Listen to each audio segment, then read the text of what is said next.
everyone. Welcome back. In this video, I thought I would share my planting of hanging baskets. Over the weekend, I grew everything from seed. I grew some alpine strawberries and my petunias and Dusty Miller.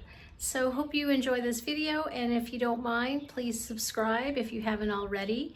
Like and comment and even share. So thanks for joining me today. I hope you enjoy this.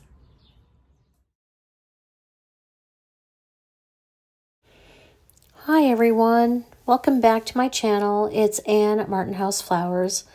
Hope you all had a wonderful weekend. As you saw there, Molly, our mama mallard duck, gave birth to her 6 ducklings.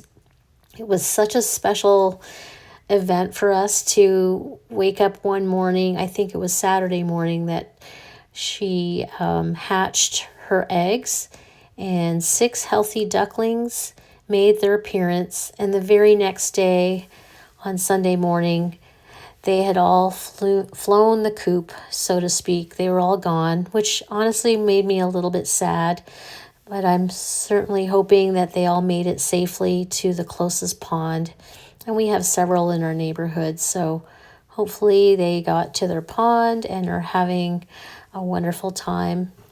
I'm sure they can't fly yet, so they must have all waddled over. So I'm sorry I missed that. I don't know if it happened in the evening, because I checked on her in the evening before we went indoors and they were still there. So in any case, I wanted to share with you another daily update. Eddie and I walked along the west side of the garden. This is just off the front porch, and I'm noticing all of the groupings of the berry blush mix tulips are all blooming. Some of them you can see the white with purple stripes coming up first, and then other groups you see a lot of the berry blush mix.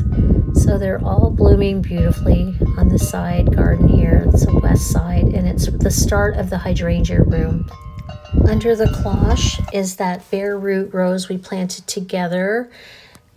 And now we're walking along the front south garden with the other berry blush mix tulips and daffodils that are almost ending their time, and the Darwin coral tulips in the background there look quite nice from a distance, but up close are really spent. And our birch tree here is starting to leaf out. I love the bark on this birch tree. And right in front, I have 5 of the Let's Dance Skyview hydrangeas, and I think it's official that they will need to be replaced. And I'm really disappointed, but I need to probably give up on hydrangeas on this south-facing, very hot garden. I watered them daily last season, and they just didn't survive the winter, and they were just struggling. I thought about panicle hydrangeas, putting some of the little quick fires out front, but I think I'm going to go with a nepeta. This is Cat's Pajamas nepeta that's about to bloom, and I had just cut them back. I like them right in front of the roses. This is my entire rose bed. There's 13 roses. Of course, I lost 3 of them over the winter. So then this is the entrance into the hydrangea room. Those are quick fire fab hydrangeas. I have 4 large ones there that are planted about 5 to 6 feet apart, because they do grow 8 feet high and up to 6 feet wide. This is one of our cherry trees where I planted some yarrow around it, yarrow seedlings, and of course the muscari. That is firelight. There's 2 firelight hydrangeas there that will grow pretty tall, but they were a small 1 gallon. And our apple dorn tulips are still blooming in the kitchen garden. So this is right at the back, the north-facing patio. I need to come in here, and now I'm seeing some growth coming underneath those. I think those are my bloom-struck hydrangeas. I need to come in and prune them now that I'm seeing growth. And we're back at the peony bed in front here at the porch with Kiss Me Kate leafing out beautifully along the side of the garage there. Soon we'll see the blooms of the Globe Master alliums. I'm excited about those. Those front pots are still leafing out with bulbs. I have some salvia in the bed here, and there's the other driveway container with some daffodils pushing through. I know I planted a ton of bulbs in here, a bunch of daffodils, as well as tulips. So on Sunday, late afternoon, you can see the sun is almost setting. I decided to pot up my strawberry red and yellow Wonder Blend seedlings. It was time for them to get potted up, and these will stay in the greenhouse in these hanging baskets. And these strawberries are an alpine strawberry, so they don't have those long spreading roots that will kind of invade your area if you want to put them in the ground. But I think I'm just going to do 2 hanging baskets here. I'm not sure if I used the entire seed pack, but I might have. And I just bought these at a local greenhouse in Geneva nearby, about a half an hour away, and they were half price last fall. So I was really happy that I got some good seedlings. I just broadcast them in one of those recycled mushroom containers, and then I potted them up individually when they were ready to go in these little pots. And after, about, I guess it was probably about 6 to 8 weeks, they're ready to go in. And again, I won't have to worry about frost because they will stay in the greenhouse. And I'm hoping that they trail down and we'll be able to pick our strawberries. I tried a Proven Winners strawberry plant, a couple of them last year, and they just didn't really do very well. They gave us a little bit of fruit, but they were tiny. So I'm really hopeful that these will produce some nice fruit, and they will certainly look nice as they trail over. These alpine strawberries, red and yellow blend, are from Botanical Interest. If you're interested in picking them up or ordering them from their website, I do highly recommend these seeds to try, because number one, they don't spread. They don't spread because they're an alpine, and also because they were easy to grow. So I had enough seedlings to fill 2 baskets, and Greg was kind enough to hang them for me. This was the first basket that I planted, and by the end of the evening I had done 2 of them.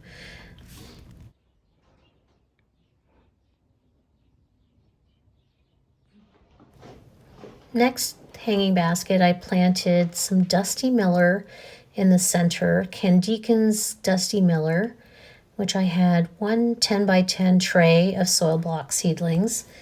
And I just read up on them on the Johnny's website. These seedlings, or these Dusty Miller, are actually a taller variety, which are perfect for cut flowers. So I chose those as they were the more traditional look to the Dusty Miller. As you know, there's several types.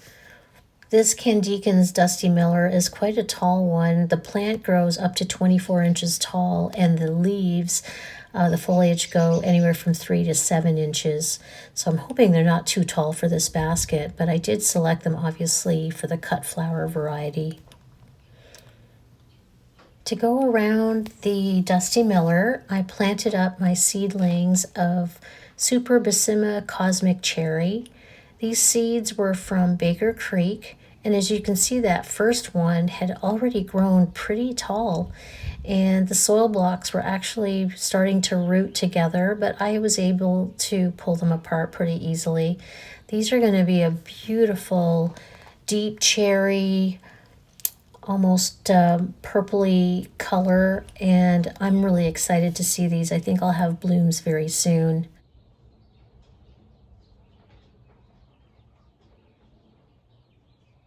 I also plan to put some slow release fertilizer in these hanging baskets. I ordered some of the Proven Winners granular fertilizer that once I receive them, I will give them all a weekly dose of fertilizers so that they can bloom beautifully. And hopefully we get enough sunlight over the next few weeks, but I did notice that there must be enough sunlight in there, because a little off topic, right a few feet away from me, there are the trays of zinnias under humidity domes, and I noticed they germinated, so I'm excited. But the basket was filling up really nicely with these petunias, the cosmic cherry. I'm super thrilled about them. They were super easy to grow, and I highly recommend starting petunias from seed. This was my first time trying petunias from seed, and definitely a more affordable way to go. A package of seeds were about $4, and I was able to fill at least two hanging baskets, and I still have lots more seedlings to go.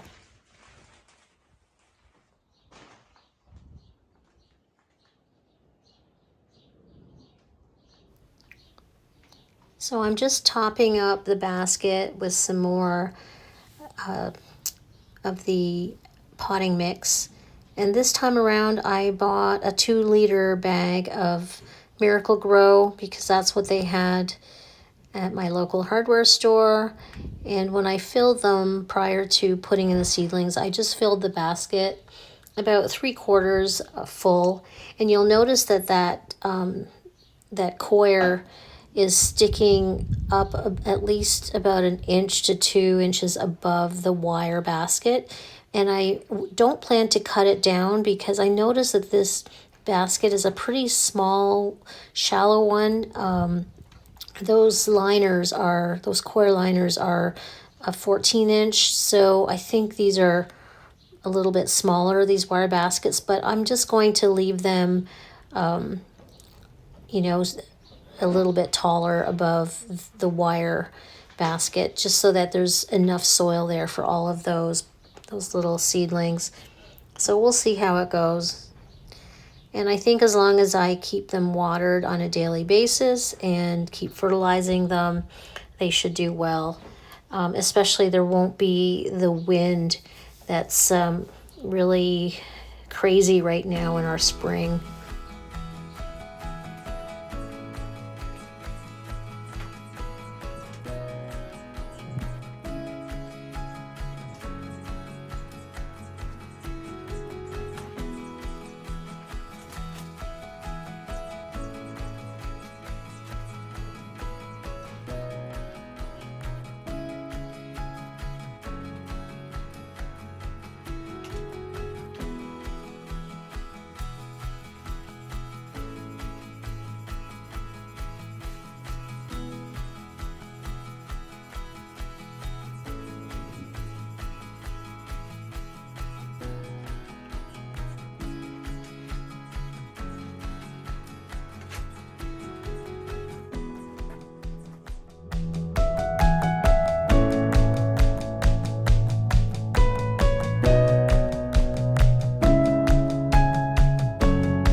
Onto my 4th basket. It was getting a little bit late.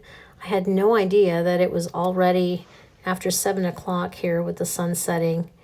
And I went with my 2nd tray of petunias, a different variety. These petunia seedlings were also from Baker's Creek.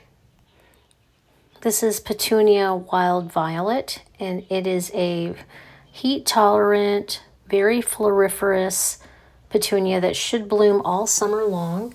So hopefully it truly is heat tolerant, because it will get pretty warm in the greenhouse. And of course I have the option to hang these baskets outdoors. Right now I have one shepherd's hook on the side of the porch where my If you're familiar with my videos, you often hear our Bar Harbor bell clanging away. So there's a hook there for another basket. So I might move this one or the black wire basket. We'll see.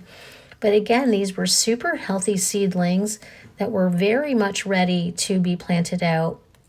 And I think that the remaining, I have a half a tray left of each of these petunia varieties. I'm planning to put them in the containers that currently have tulips, but a couple of them have already finished blooming, the tulip containers. So I think I'm ready to plant out some of these petunias. So petunias are not frost hardy, however. So I do need to check my forecast. And although last week it said we were going to have one cool night coming up at the end of this week, it's looking like it has changed, and we will be getting warm days coming up over the next 10 days, and the evenings will be in the mid 40s. So I think we're pretty safe.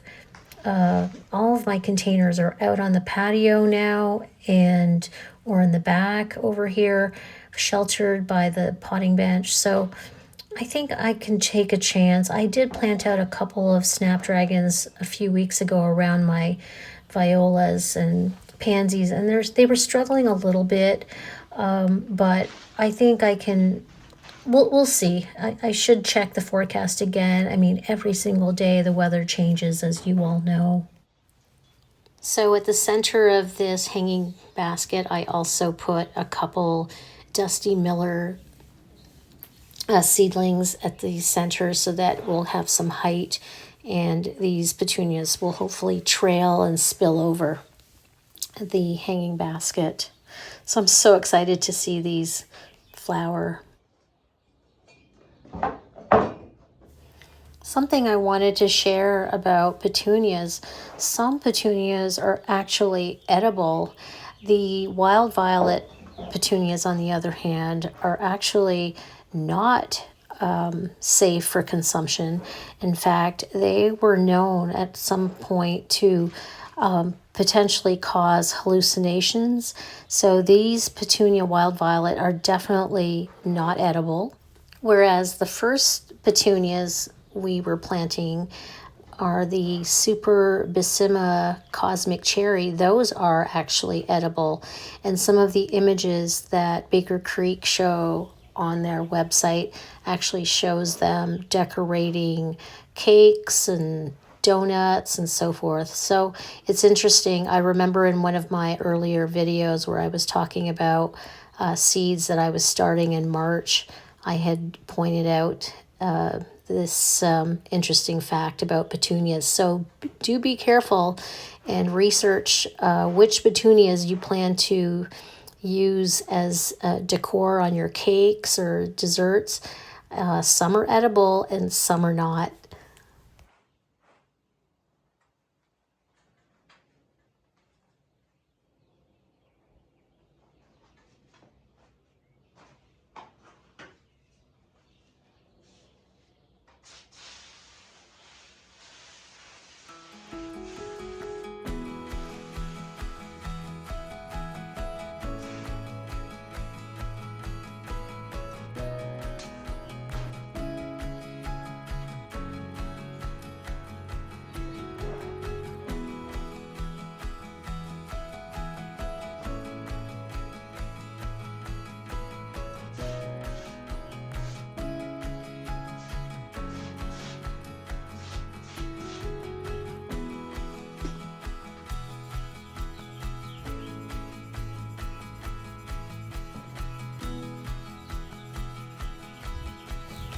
So that's it for today's video. I hope you enjoyed watching me plant up my containers, all grown from seed, and I appreciate you guys so much for hanging out with me today, and we'll see you in the next video. Bye-bye.